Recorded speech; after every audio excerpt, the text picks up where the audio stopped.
Huh, turns out I didn't lose that screw last year.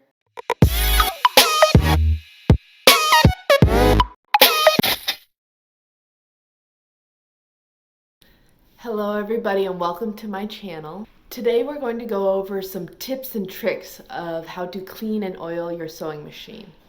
When you're doing this, I want you to keep in mind that I'm demoing on a machine that is old as dirt. So I hope that you can kind of take what I'm doing and apply it to your machine, because most likely you won't have exactly the machine that I have. Alright, so the number one tip I can tell you is to actually find and read your owner's manual. It's amazing how much information they actually store in that thing. So, whether it's how to clean your machine, how to do buttons, how to install zippers, your manual most likely has it all, and they have specifics on how to do certain things on your machine. So while this video is meant to help you, your number one tool is finding your owner's manual and finding out how the manufacturer recommends that you do something. So if you can't find your manual at home, I've included in the video description a URL which has a list of a bunch of manuals and where you can go to download them. That'll be a great tool if you can't find it. How often you oil your machine depends on how often you use it. So if you use your machine every day, oil it every week. If you use your machine moderately, oil it every other month. If you use your machine rarely, try and remember to open up the day before and oil it. Always remove dust and lint before oiling, and use sewing machine oil for the job, because other oils may in fact ruin your sewing machine. I've read many horror stories about this, so definitely be careful. Okay. The 4 areas that my owner's manual recommend that I clean and oil are under the face cover plate, the top cover plate, the bottom cover plate, and the bobbin area. When oiling the face plate, you want to oil along the bar, which is pushing the needle up and down like so. Make sure to only add 1 drop per location. My machine doesn't seem to have any dust bunnies in this area, but if yours does, make sure to clean them out before oiling.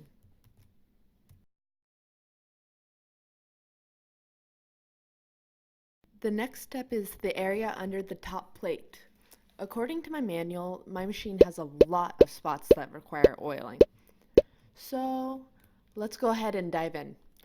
I'll start by cleaning out any of the obviously dirty areas.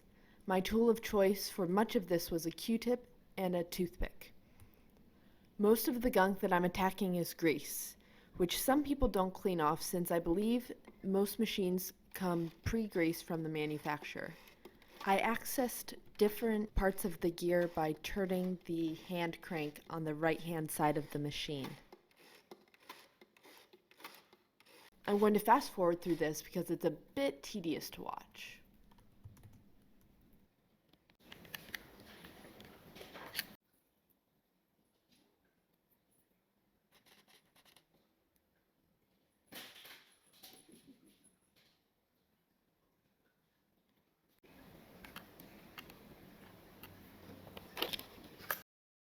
Okay, next is the bottom plate.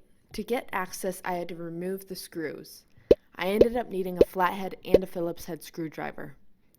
Once I removed the plate, I got to see all the goodies. I mean, gross stuff my sewing machine had collected. Hey, I thought I lost you, little screw. I had to drive all the way down to DTLA to find a replacement. Lesson learned, don't lose the tiny, easy to lose screws. And if you do, check in the bottom of your machine. Anyways, next go over to the base plate and look for any dust bunnies down there. The most useful tool for removing dust is probably a pipe cleaner, but a toothpick or Q-tip or brush will also work. I will now attempt to oil the machine here,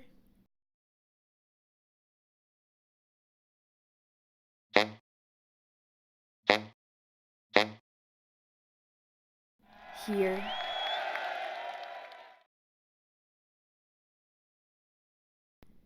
and here. Okay, you're all done with this part. reassemble the bottom and flip the machine back up. So, I'll begin by loosening the hold on the foot, lifting up on the bar that holds the foot, and then removing the foot.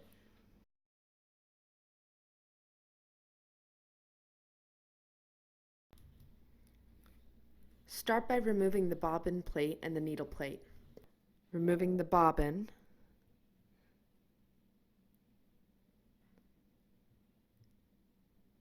and then the needle plate.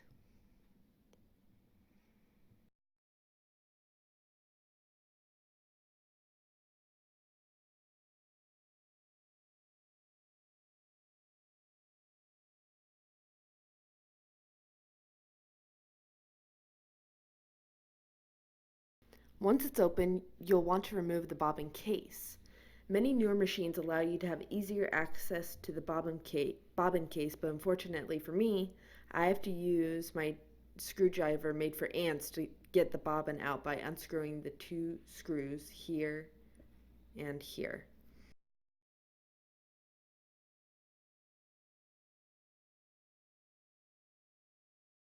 From there, take it out and can peek into the bobbin cavity, and now you have to coax the bottom cover out. Once that is out, brush out all the lint inside the bobbin area and feel free to get creative and grab dust in the dark areas that probably don't matter. Finish up by adding a drop of oil to the center of the shuttle. Make sure to wipe away any excess oil with a cloth or Q-tip after you're done oiling. Finish by reassembling your bobbin area according to the manual.